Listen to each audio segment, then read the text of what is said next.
churchyards and parish records to Suffolk, secure in the knowledge that they are in the right place. Like the Cloughs and the Lockwoods, the British and Irish ancestors of most North Americans left their homeland at some time in the 400 years since the Mayflower departed Plymouth, England, on 6 September 1620.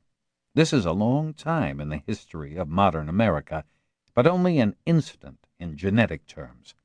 In this book, I look back to earlier centuries and earlier millennia, to the time when your ancestors' ancestors were part of the rich mixture of peoples, Saxons, Vikings, and Celts among them, who colonized and lived in Britain and Ireland over the preceding 12,000 years.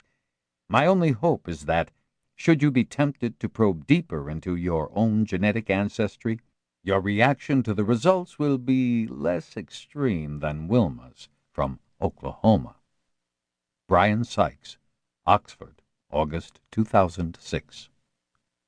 The UK edition is published under the alternative title Blood of the Isles.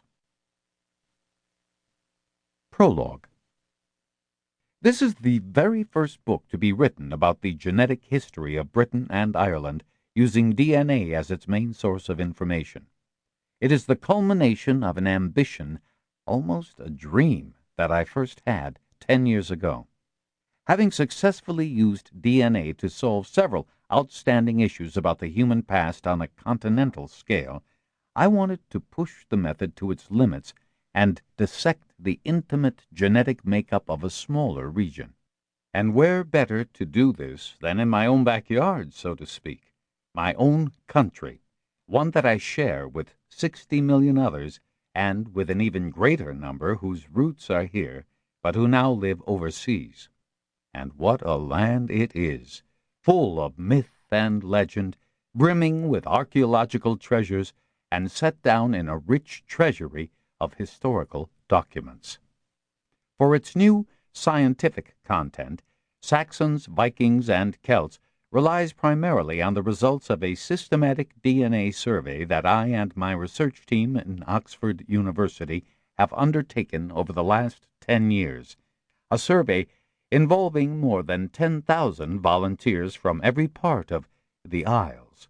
The results, explained in the book, exceeded even my most optimistic expectations of the power of genetics to make a real contribution to our knowledge of a small region. In Saxons, Vikings, and Celts, I approach the DNA evidence in the same way as others who write about the past using their different specialties: material artifacts, written documents, human remains, and so on. The most important thing about the genetic evidence is that it is entirely independent of these other sources. It does not rely on them. However, to use genetics most effectively to fill in any picture of the past, it helps immensely to have this abundance of other evidence, and I use this resource throughout the book. Nevertheless, when you have read Saxons, Vikings, and Celts, I hope you will agree that from now on genetics can take its proper place alongside history and archaeology as one of the principal lenses through which to view the past. I have written 2 other books on DNA and human evolution, The 7 Daughters of Eve and Adam's Curse. You may have read them, but I certainly do not assume that you have. You don't need to in order to follow the story of Saxons, Vikings, and Celts perfectly well. However, there are some topics which are covered more extensively in the earlier books than they are here, but which to repeat here in full would be unnecessary. I have deliberately avoided, as far as possible, putting technical data into the text. A little is absolutely essential, but too much soon disrupts the flow. For those readers who want to delve more deeply into the supporting scientific evidence, and for real enthusiasts, I am publishing additional material on the website www.bloodoftheisles.net. Finally, a word about the title. I use the Isles rather than Britain or UK to avoid the pitfalls that follow from political boundaries much more recently drawn from the time depth covered by this book.